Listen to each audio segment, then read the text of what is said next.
ലോകത്ത് ഇതുപോലൊരു സമ്പന്നൻ ഇനിയുണ്ടാകുമോ? നിലവിൽ ലോകത്തിലെ ഏറ്റവും സമ്പന്നനായ ഇലോൺ മസ്ക് ഏതാനും ആഴ്ചകൾക്കകം മറ്റൊരു റെക്കോർഡ് കൂടി സ്വന്തം പേരിൽ ചേർക്കാൻ പോവുകയാണ്. ലോകത്തെ ആദ്യ 1,00,000 കോടി പതി എന്ന നേട്ടം. ഈ ഭൂമിയിലെ ആദ്യ ട്രില്യണയർ. അതൊക്കെ അവിടെ ഇരിക്കട്ടെ, സ്പേസ് എക്സിൽ നിന്ന് പ്രതിവർഷം വെറും $54,080 മസ്ക് പ്രതിഫലമായി കൈപ്പറ്റുന്നതെന്നാണ് IPO സംബന്ധിച്ച രേഖകൾ വ്യക്തമാക്കുന്നത്. ഇത്രയും കുറഞ്ഞ ശമ്പളം വാങ്ങിയിട്ടും എങ്ങനെയാണ് മസ്ക് ലോകത്തിലെ ഏറ്റവും വലിയ ധനികനായതെന്നും അറിയേണ്ടതുണ്ട്. സാങ്കേതിക വിദ്യയുടെ കരുത്ത് തെളിയിക്കുമ്പോഴും സ്പേസ് എക്സിന് സ്റ്റാർഷിപ്പ് പദ്ധതി വലിയൊരു സാമ്പത്തിക ബാധ്യതയാണ് വരുത്തിവെക്കുന്നത്. എന്നാൽ ഈ പ്രതിസന്ധിയൊക്കെ മറികടക്കാൻ ചരിത്രപരമായ ഒരു നീക്കത്തിലാണ് ഇപ്പോൾ ഇലോൺ മസ്ക് ഉള്ളത്. എന്താണ് ആ പദ്ധതി എന്നും ഇലോൺ മസ്കിന്റെ ടെക് ലോകത്തിലെ ചില സംഭാവനകളും വിശദമായി പരിശോധിക്കാം ടെക് ടോക്കിലൂടെ.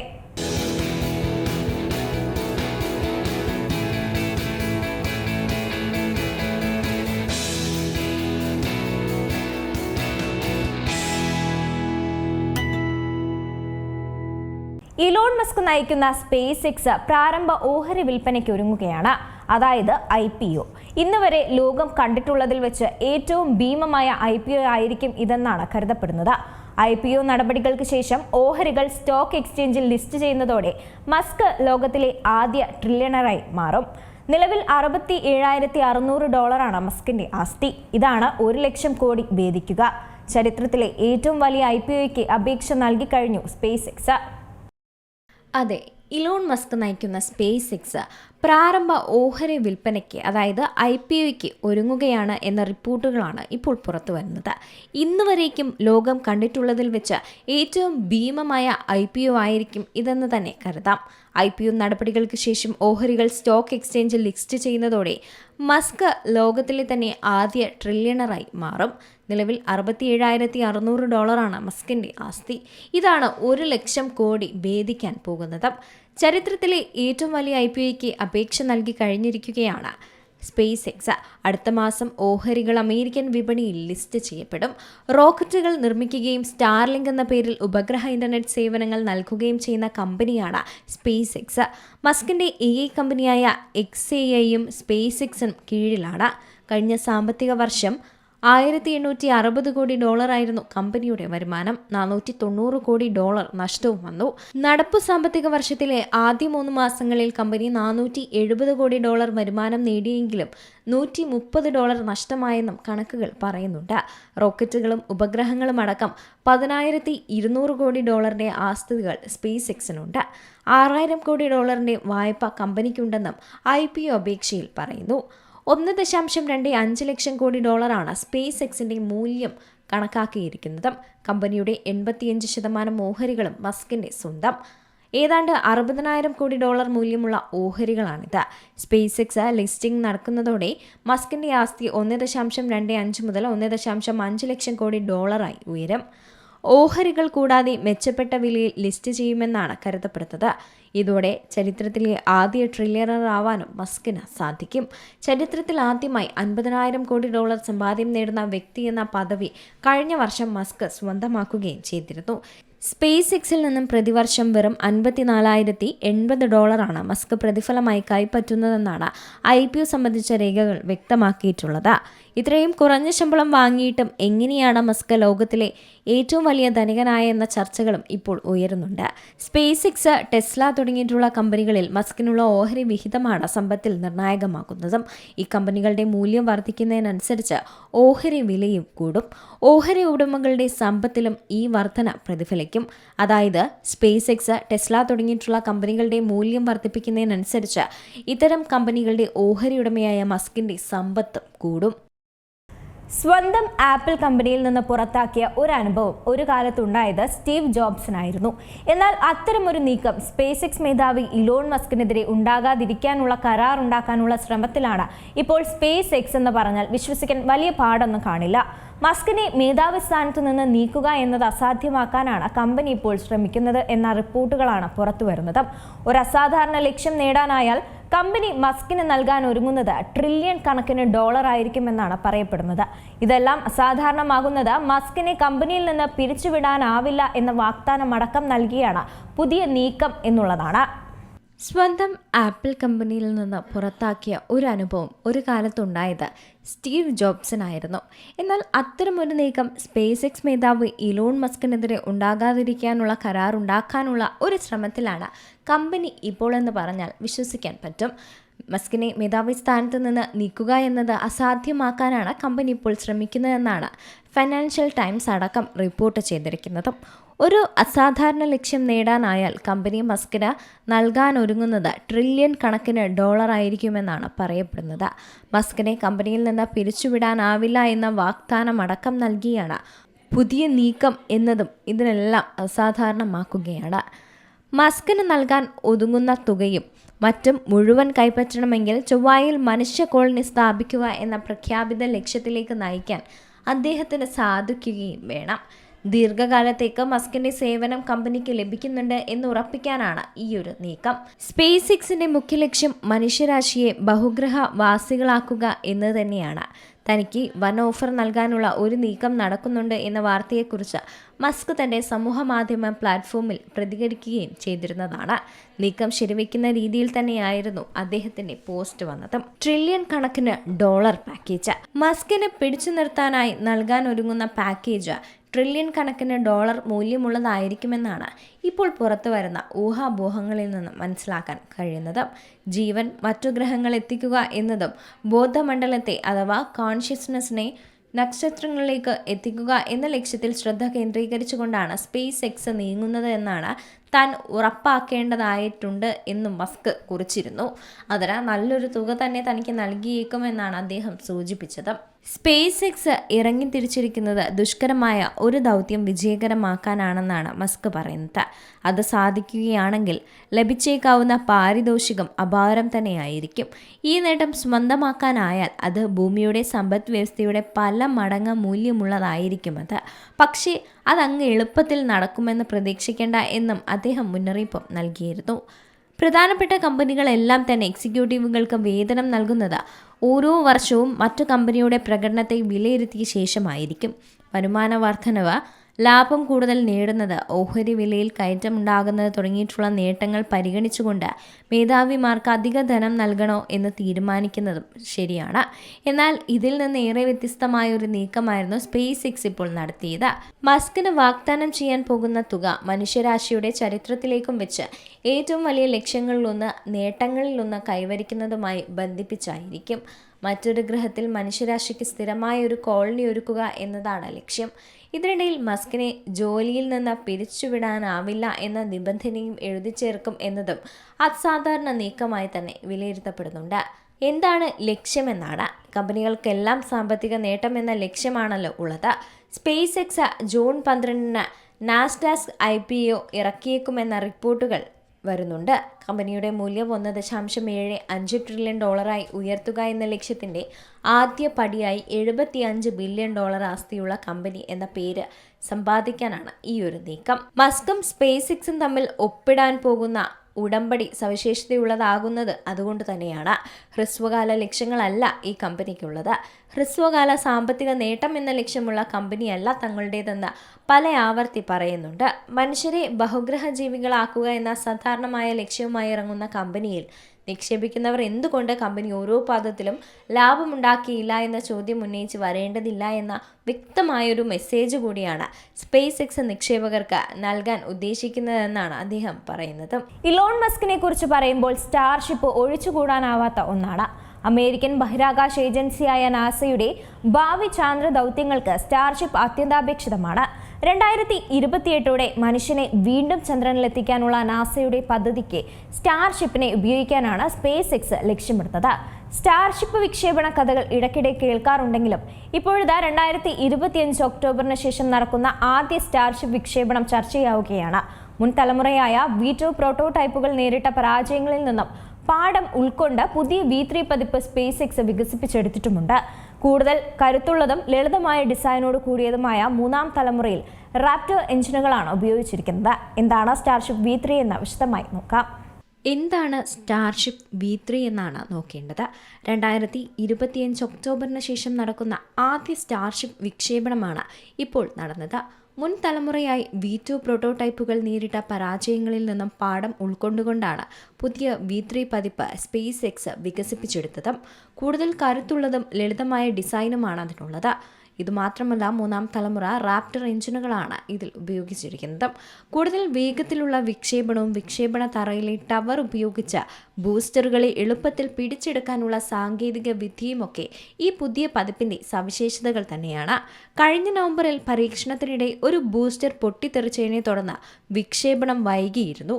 കൂടാതെ വർഷങ്ങളായി കമ്പനി വികസിപ്പിച്ചുകൊണ്ടിരിക്കുന്ന പുതിയ ലോഞ്ച് പാഡിന്റെ ആദ്യ തത്സമയ പരീക്ഷണം കൂടിയായിരുന്നു അന്ന് ഇത്. നാസയുടെ ചാന്ദ്ര ദൗത്യവും ബ്ലൂ ഒറിജിനുമായുള്ള മത്സരമാണ് നോക്കേണ്ടത്. അമേരിക്കൻ ബഹിരാകാശ ഏജൻസിയായ നാസയുടെ ഭാവി ചാന്ദ്ര ദൗത്യങ്ങൾക്ക് സ്റ്റാർഷിപ്പ് അത്യന്താപേക്ഷിതമാണ്. 2028ഓടെ മനുഷ്യനെ വീണ്ടും ചന്ദ്രനിലെത്തിക്കാനുള്ള നാസയുടെ പദ്ധതിക്ക് സ്റ്റാർഷിപ്പിനെ ഉപയോഗിക്കാനാണ് സ്പേസ് എക്സ് ലക്ഷ്യമിടുന്നത്. എന്നാൽ ജെഫ് ബെസോസിന്റെ ബഹിരാകാശ കമ്പനിയായ ബ്ലൂ ഒറിജിൻ സ്പേസ് എക്സ് വലിയൊരു വെല്ലുവിളിയാണ് ഉയർത്തുന്നത്. നാസയുടെ മുൻ ആക്ടിംഗ് അഡ്മിനിസ്ട്രേറ്റർ സീൻ ഡഫി കഴിഞ്ഞ വർഷം വ്യക്തമാക്കിയത്, ഏത് കമ്പനിയുടെ ലാൻഡറാണോ ആദ്യം തയ്യാറാകുന്നത് അതിലായിരിക്കും നാസ ചന്ദ്രനിലേക്ക് മനുഷ്യരെ അയക്കുക എന്നാണ്. പരമ്പരാഗത അപ്പോളോ ദൗത്യങ്ങളുടെ മാതൃകയിലുള്ള ചാന്ദ്ര ലാൻഡിങ്ങിന്റെ ആദ്യ രൂപരേഖ ഈ വർഷം അവസാനം പുറത്തുവിടാൻ ഒരുങ്ങുകയാണ് ബ്ലൂ ഒറിജിൻ. ഇപ്പോൾ ഈ മത്സരം മുറുകിയതോടെയാണ് സ്പേസ് എക്സും ബ്ലൂ ഒറിജിനും തങ്ങളുടെ പ്രവർത്തന ശൈലിയിൽ വലിയ മാറ്റങ്ങൾ വരുത്തിയിട്ടുള്ളത്. ബ്ലൂ ഒറിജിൻ തങ്ങളുടെ വിനോദസഞ്ചാര ബഹിരാകാശ യാത്രകൾ താൽക്കാലികമായി നിർത്തിവെച്ച മുഴുവൻ ശ്രദ്ധയും ചാന്ദ്ര ലാൻഡർ നിർമ്മാണത്തിലേക്ക് മാറ്റിയിട്ടുണ്ട്. ഇതിനു മറുപടിയായി സ്പേസ് എക്സ് മേധാവി ഇലോൺ മസ്ക് തന്റെ സ്വപ്ന പദ്ധതിയായ ചൊവ്വ ദൗത്യത്തിന് താൽക്കാലികമായി മുൻഗണന കുറയ്ക്കുകയും ചന്ദ്രനിൽ ഒരു നഗരം നിർമ്മിക്കുന്നതിലേക്ക് കമ്പനിയുടെ ശ്രദ്ധ തിരിക്കുകയും ചെയ്തിട്ടുണ്ട്. ശതകോടികളുടെ സാമ്പത്തിക ബാധ്യതയും IPOയും ഇതിൽ എടുത്തു പറയണം. സാങ്കേതിക വിദ്യയുടെ കരുത്ത് തെളിയിക്കുമ്പോഴും സ്പേസ് എക്സ് സ്റ്റാർഷിപ്പ് പദ്ധതി വലിയൊരു സാമ്പത്തിക ബാധ്യതയാണ് വരുത്തിവെക്കുന്നത്. ലഭ്യമായ കണക്കുകൾ പ്രകാരം 2025 മാത്രം സ്റ്റാർഷിപ്പിന്റെ ഗവേഷണ വികസന പ്രവർത്തനങ്ങൾക്കായി കമ്പനി ചിലവഴിച്ചിരുന്നത് $300 കോടി. കഴിഞ്ഞ വർഷം കമ്പനിയുടെ ആകെ നഷ്ടമോ $490 കോടി.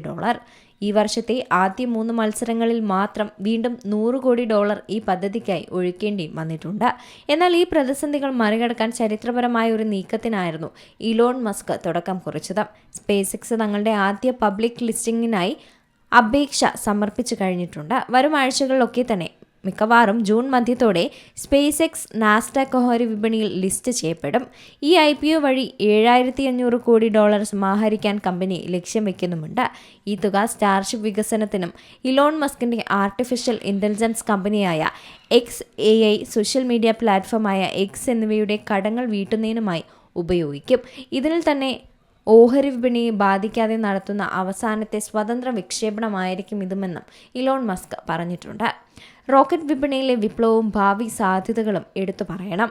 ഭൂമിയിൽ നിന്നും കുറഞ്ഞ ചെലവിൽ ചരക്കുകൾ ബഹിരാകാശത്തെത്തിക്കുക എന്നതാണ് സ്റ്റാർഷിപ്പിന്റെ പ്രധാന ലക്ഷ്യമെന്ന് പലർക്കും അറിയാം. 150 മുതൽ 250 മെട്രിക് ടൺ വരെ ഭാരം വഹിക്കാൻ സ്റ്റാർഷിപ്പിന് ശേഷിയുണ്ട്. സ്പേസ് എക്സിന്റെ ഉപഭോക്താക്കളായ വോയേജർ ടെക്നോളജീസിന്റെ സാമ്പത്തിക രേഖകൾ പ്രകാരം ഒരു സ്റ്റാർഷിപ്പ് വിക്ഷേപണത്തിന് ഏകദേശം $90 ദശലക്ഷം ചിലവ് കണക്കാക്കുന്നത്. നിലവിൽ ലോകത്തിലെ ഏറ്റവും കൂടുതൽ ഉപയോഗിക്കുന്ന സ്പേസ് എക്സിന്റെ തന്നെ ഫാൽക്കൺ 9 റോക്കറ്റിന് $60 മുതൽ $75 ദശലക്ഷം വരെയാണ് ചിലവ് വരുന്നത്. എന്നാൽ ഇതിന് പരമാവധി 22.8 മെട്രിക് ടൺ ഭാരം മാത്രമേ വഹിക്കാൻ സാധിക്കൂ.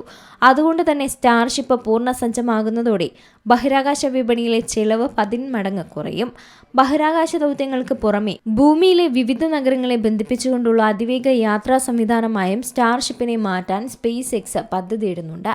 ലണ്ടനിൽ നിന്നും ഹോങ്കോങ്ങിലേക്ക് വെറും 34 മിനിറ്റ് കൊണ്ട് യാത്ര ചെയ്യാവുന്ന സാങ്കേതിക വിദ്യ കമ്പനിയുടെ വെബ്സൈറ്റിൽ ഇപ്പോഴും വിഭാവനം ചെയ്തതായി കാണാം. ശതാബ്ദി വേഗത്തിൽ യാത്രകൾക്ക് ഭൂമിയിലുള്ള നിയമപരമായ നിയന്ത്രണങ്ങളും സാമ്പത്തിക ബാധ്യതകളും വെല്ലുവിളിയാണെങ്കിൽ പോലും ഭാവിയിലെ ആഗോള ഗതാഗത വിപണി കീഴടക്കാൻ സ്റ്റാർഷിപ്പിന് സാധിക്കുമെന്ന് തന്നെയാണ് സ്പേസ് എക്സ് IPO രേഖകളിൽ നിന്നും വ്യക്തമാകുന്നത്. ഈ 2026 രണ്ടാം പകുതിയോടെ സ്റ്റാർഷിപ്പ് ഉപയോഗിച്ചുകൊണ്ട് വാണിജ്യ ഉപഗ്രഹങ്ങൾ വിക്ഷേപിക്കാൻ സ്പേസ് സ്പേസ് എക്സ് നിലവിൽ ലക്ഷ്യം വെക്കുന്നുണ്ട്.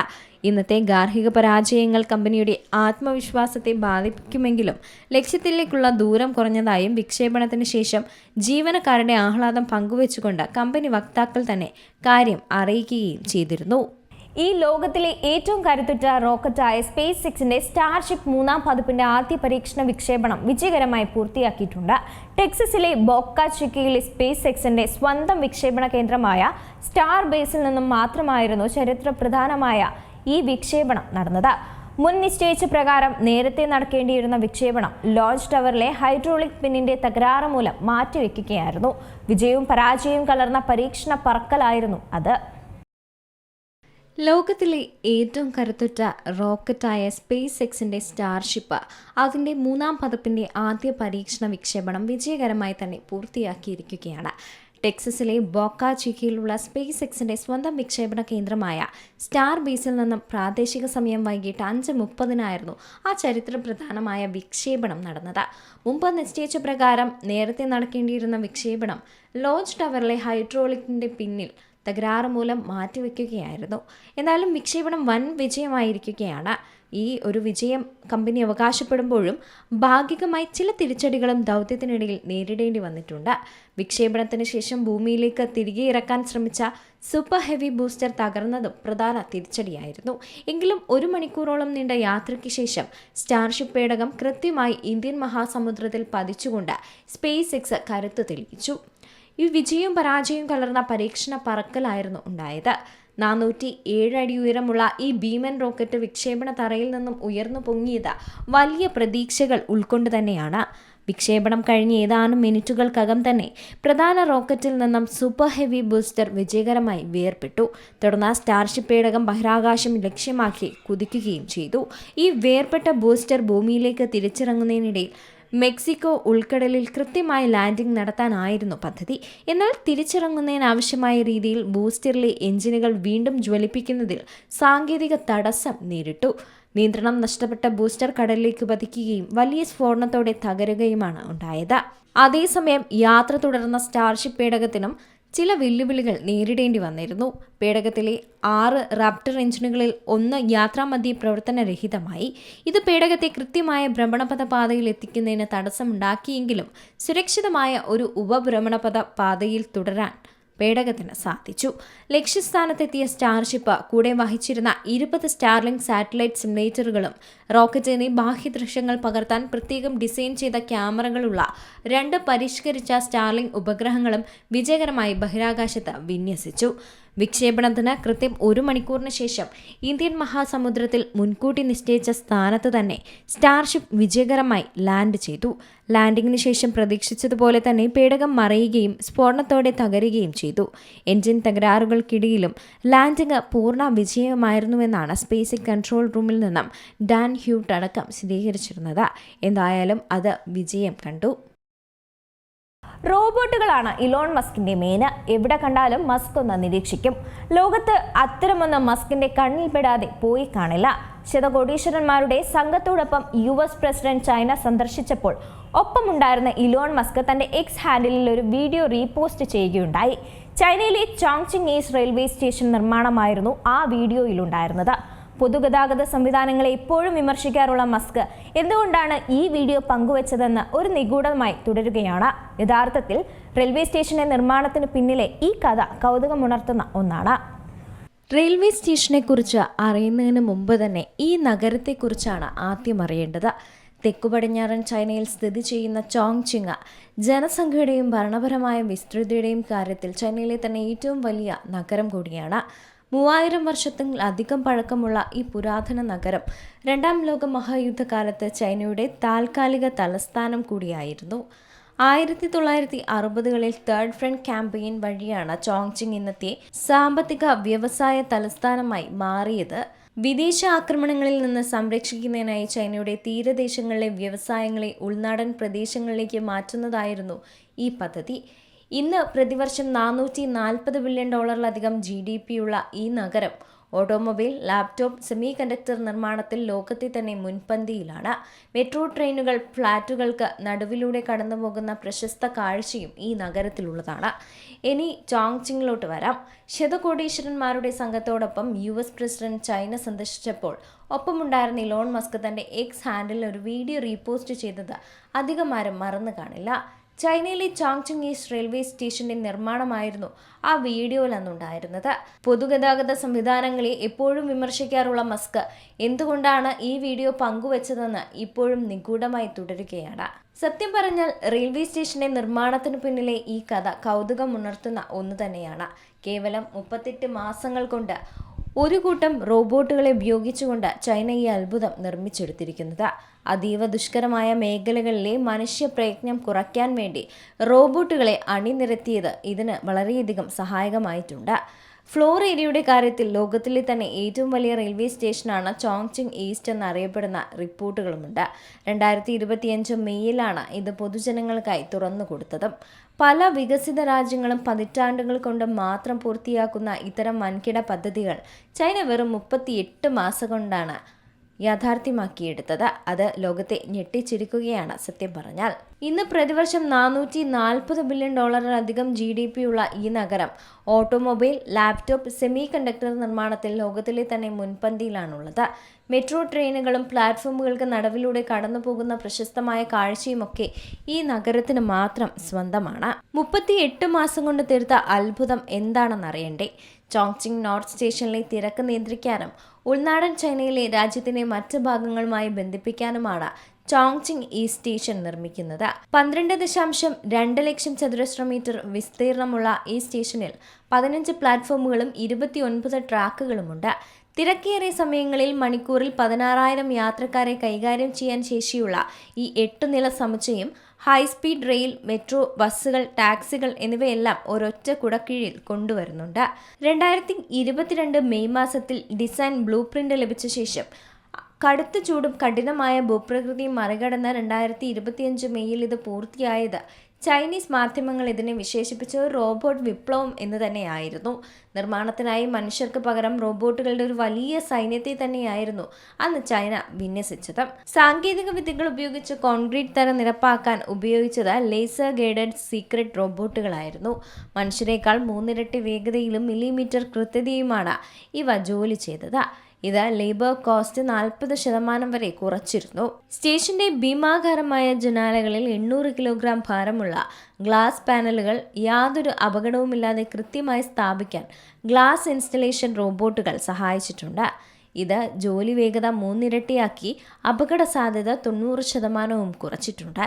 ഒമ്നി ഡയറക്ഷണൽ വെൽഡിംഗ് റോബോട്ടുകളും നിർമ്മാണ സ്ഥലത്തെ സുരക്ഷാ വിലയിരുത്തൽ 24 മണിക്കൂറും പ്രവർത്തിക്കുന്ന പെട്രോളിംഗ് റോബോട്ടുകളും നിർമ്മാണത്തിന് വേഗത കൂട്ടിയിരുന്നു. ചൈന റെയിൽവേ 11ാം ബ്യൂറോയുടെ കണക്കുകൾ പ്രകാരം റോബോട്ടുകളുടെ ഉപയോഗം നിർമ്മാണ ചെലവ് പകുതിയായി കുറയ്ക്കുകയും കാര്യക്ഷമത 3 ഇരട്ടിയായി വർദ്ധിപ്പിക്കുകയും സുരക്ഷാ വീഴ്ച 90% ഇല്ലാതാക്കുകയും ചെയ്തു. ഒരു പുതിയ സ്റ്റേഷൻ വന്നതോടെ ചോങ്ചിങ്ങിൽ നിന്നുള്ള യാത്രാ സമയത്തിൽ വലിയൊരു കുറവാണ് വന്നിരുന്നത്. ഒരുപക്ഷെ ഇലോൺ മസ്കിനെ ആകർഷിച്ചതും ഈ കാര്യങ്ങൾ തന്നെയായിരിക്കാം. സാങ്കേതിക വിദ്യയും വ്യവസായ മോഹങ്ങളും ഒത്തുചേരുമ്പോൾ ലോകത്തിന് മാതൃകയാക്കാവുന്ന തരത്തിൽ അതിവേഗ മാറ്റങ്ങൾ സൃഷ്ടിക്കാൻ ചൈനയ്ക്ക് കഴിയുമെന്നതിൻ്റെ ഏറ്റവും ഒടുവിലത്തെ ഉദാഹരണമാണ് ചോങ്ചിങ് ഈസ്റ്റ് റെയിൽവേ സ്റ്റേഷൻ എന്ന് തന്നെ കരുതണം. ഓപ്പൺ എഐക്കും അതിന്റെ CEO സാം ഓൾട്ട്മാനുമെതിരെ ഇലോൺ മസ്ക് നൽകിയ കേസ് കാലിഫോർണിയയിലെ ഫെഡറൽ കോടതി തള്ളിയെന്ന വാർത്ത കഴിഞ്ഞ ദിവസങ്ങളായി പുറത്തു വന്നിരുന്നു. ലാഭേച്ഛയില്ലാതെ പ്രവർത്തിക്കുമെന്ന ഉറപ്പോടെ 2015 ആരംഭിച്ച കമ്പനിയെ പിന്നീട് വാണിജ്യ ലാഭം ലക്ഷ്യമിടുന്ന സ്ഥാപനമാക്കി മാറ്റിയെന്നാരോപിച്ചായിരുന്നു മസ്ക് അന്ന് കേസ് ഫയൽ ചെയ്തത്. ഓപ്പൺ എഐയോ സാം ഓൾട്ട്മാനോ ചാരിറ്റബിൾ ട്രസ്റ്റിന്റെ ചട്ടങ്ങൾ ലംഘിച്ചിട്ടില്ലെന്ന് ജൂറി കണ്ടെത്തിയതോടെ കോടതി തള്ളുകയായിരുന്നു. ഓപ്പൺ എഐക്കെതിരെ കേസിൽ ഇലോൺ മസ്കിന് നേരിടേണ്ടി വന്ന തിരിച്ചടിയെക്കുറിച്ചും അതിന്റെ പശ്ചാത്തലങ്ങളെക്കുറിച്ചും കൂടുതൽ അറിയാം. AI അഥവാ നിർമ്മിത ബുദ്ധി പ്രശസ്തമാക്കിയ ChatGPTക്ക് പിന്നിൽ പ്രവർത്തിക്കുന്ന കമ്പനിയാണ് ഓപ്പൺ AI. ഇതിനെതിരെ ടെസ്ല മേധാവി ഇലോൺ മസ്ക് നൽകിയ കേസ് ഇപ്പോൾ ഏവർക്കും സുപരിചിതമാണ്. American district judge ഇവോൺ Gonzalez Rogers ഈ അടുത്ത് ആ കേസ് തള്ളിയതായ റിപ്പോർട്ടുകളും പുറത്തു വന്നിരുന്നു. ലാഭേച്ഛയില്ലാതെ പ്രവർത്തിക്കുന്ന കമ്പനിയായി താൻ അടക്കമുള്ളവർ ചേർന്ന് സ്ഥാപിച്ച ഓപ്പൺ AI ഇപ്പോൾ ലാഭമുണ്ടാക്കാൻ പ്രവർത്തിക്കുന്നു എന്നാരോപിച്ചായിരുന്നു മസ്ക് കേസ് നൽകിയത്. എന്നാൽ ആ കേസാണ് തള്ളിപ്പോയത്. ഓപ്പൺ AI മേധാവി സാം ഓൾട്ട്മാനും കമ്പനിയുടെ പ്രസിഡന്റ് ഗ്രെഗ് ബ്രൊക്ക്മാനും തന്റെ കയ്യിൽ നിന്ന് $38 ദശലക്ഷം വാങ്ങിയതായി മസ്ക് ആരോപിക്കുന്നുണ്ട്. കമ്പനിയെ ലാഭേച്ഛയില്ലാത്ത തരത്തിൽ പ്രവർത്തിപ്പിക്കാമെന്ന് പറഞ്ഞുകൊണ്ടാണ് പണം വാങ്ങിയത്. തുടർന്ന് കമ്പനി മൈക്രോസോഫ്റ്റ് തുടങ്ങിയ കമ്പനികളിൽ നിന്ന് ബില്യൺ കണക്കിന് ഡോളറിന്റെ നിക്ഷേപം സമാഹരിച്ചുവെന്നും ഇപ്പോൾ ലാഭേച്ഛയോടെ പ്രവർത്തിക്കുന്നു എന്നുമായിരുന്നു ടെസ്ല മേധാവിയുടെ ആരോപണം. എന്നാൽ കമ്പനിയുടെ ലക്ഷ്യത്തിൽ വന്ന മാറ്റം മസ്ക് നേരത്തെ തന്നെ കണ്ടിരുന്നുവെന്നും അതിനെക്കുറിച്ച് പ്രതികരിക്കാൻ അദ്ദേഹം വളരെ കാലം കാത്തിരുന്നുവെന്നുമാണ് വാദിച്ചത്. കമ്പനി സ്ഥാപിച്ച കാലത്ത് ഒപ്പുവെച്ച കരാറിൽ നിന്ന് പിന്നോട്ടു പോകുന്ന ഒരു കാര്യം മസ്കിന് അറിയാമായിരുന്നു. മസ്കിന് ഇതിനെതിരെ കേസ് കൊടുക്കാൻ 3 വർഷം വരെയായിരുന്നു വ്യവസ്ഥയുണ്ടായത്. എന്നാൽ മസ്ക് കേസ് കൊടുത്തത് 2024 ഓഗസ്റ്റിൽ മാത്രമാണ്. ഓപ്പൺ AIയുടെ അഭിഭാഷകൻ ബിൽ സവിറ്റാണ് ഇത് വാദിച്ചത്. കാര്യമെല്ലാം അറിയാമായിരുന്നിട്ടും തങ്ങളുടെ എതിരാളികളുടെ മുന്നേറ്റത്തിന് തടയിടാനായി നടത്തിയ കാപട്യം നിറഞ്ഞൊരു നീക്കമാണ് മസ്ക് നൽകിയ കേസ് എന്നായിരുന്നു അദ്ദേഹത്തിന്റെ വാദം. ഇതിന് കൃത്യമായ മറുപടി തന്നെയാണ് ഇപ്പോൾ ഉണ്ടായ വിധിയെന്നാണ് അദ്ദേഹം പറഞ്ഞത്. കോടതി വിധി ഓപ്പൺ AIക്കും ഓൾട്ട്മാനും സമ്മാനിച്ചിരിക്കുന്നത് വമ്പൻ വിജയമാണെന്നാണ് വെഡ്ബുഷ് വിശകലന വിദഗ്ധരടക്കം പ്രതികരിച്ചത്. ഓൾട്ട്മാന്റെ നേതൃത്വ രീതിക്കെതിരെയും മറ്റും കടുത്ത വിമർശനങ്ങൾ ഉണ്ടെങ്കിലും ഇനി ഓപ്പൺ AIക്ക് തങ്ങളുടെ IPOയുമായി മുന്നോട്ടു പോകാൻ സാധിച്ചേക്കും. കമ്പനിക്ക് അനുകൂലമായ വിധി വന്നത് 11 ദിവസം നീണ്ട വാദപ്രതിവാദങ്ങൾക്ക് നടുവിലാണെന്നുള്ളതും ഓർക്കണം. ഇതിനിടയിൽ തങ്ങളുടെ കമ്പനി ഓപ്പൺ AIയുമായി സഹകരിക്കാനായി $100 ബില്യൺ മുടക്കിയതായി മൈക്രോസോഫ്റ്റ് എക്സിക്യൂട്ടീവ് കോടതിയിൽ വെളിപ്പെടുത്തിയിട്ടുണ്ട്. കോടതി വിധി സ്വാഗതാർഹമാണെന്നും അദ്ദേഹം പറയുന്നുണ്ട്. ഇപ്പോഴത്തെ കോടതി വിധി ഇത്തരത്തിലുള്ള കൂടുതൽ തട്ടിപ്പുകൾക്ക് പ്രചോദനമാകുന്നുവെന്ന് മസ്കിന്റെ വക്കീല് പറഞ്ഞിരുന്നു. നോൺ പ്രോഫിറ്റ് ആണെന്ന് പറഞ്ഞ് ധനം സ്വീകരിച്ച് കമ്പനി ആരംഭിക്കുകയും പിന്നീട് പണക്കൊതി പിടിച്ച് കമ്പനിയുടെ പ്രവർത്തനം മാറ്റുകയും ചെയ്യുന്ന ഒരു രീതി സിലിക്കൺ വാലിയിൽ പുതിയ ട്രെൻഡ് ആകുമെന്നായിരുന്നു അദ്ദേഹം പറഞ്ഞത്. ഇത്തരം കമ്പനികളുടെ ഓഫീസർമാരും ഡയറക്ടർമാർക്കൊക്കെ പണക്കാരാകുകയും ചെയ്യുമെന്നും അദ്ദേഹം ആരോപിച്ചിരുന്നു. എല്ലാവർക്കുമുള്ള സംശയം മസ്ക് അടക്കമുള്ള സ്ഥാപിച്ച കമ്പനി തന്നെയല്ലേ ഇത് എന്നുള്ളതാണ്. മൊത്തം മനുഷ്യരാശിയുടെയും ഗുണത്തിനായി നിർമ്മിത ബുദ്ധി വികസിപ്പിക്കാൻ മസ്ക് അടക്കമുള്ള പലരും ചേർന്ന് 2015 സ്ഥാപിച്ച കമ്പനി തന്നെയാണ് ഓപ്പൺ AI. എന്നാൽ മസ്ക് അതിന്റെ ബോർഡിൽ നിന്നും 2018 പുറത്തായിരുന്നു. തൊട്ടടുത്ത വർഷം കമ്പനി ലാഭേച്ഛയോടെ പ്രവർത്തിക്കാനും തീരുമാനിച്ചു. തുടർന്ന് മസ്ക് XAI സ്ഥാപിച്ചുവെങ്കിലും അത് ഓപ്പൺ AIക്ക് ഒരു വെല്ലുവിളിയായി മാറിയില്ല എന്നുള്ളതാണ് സത്യം.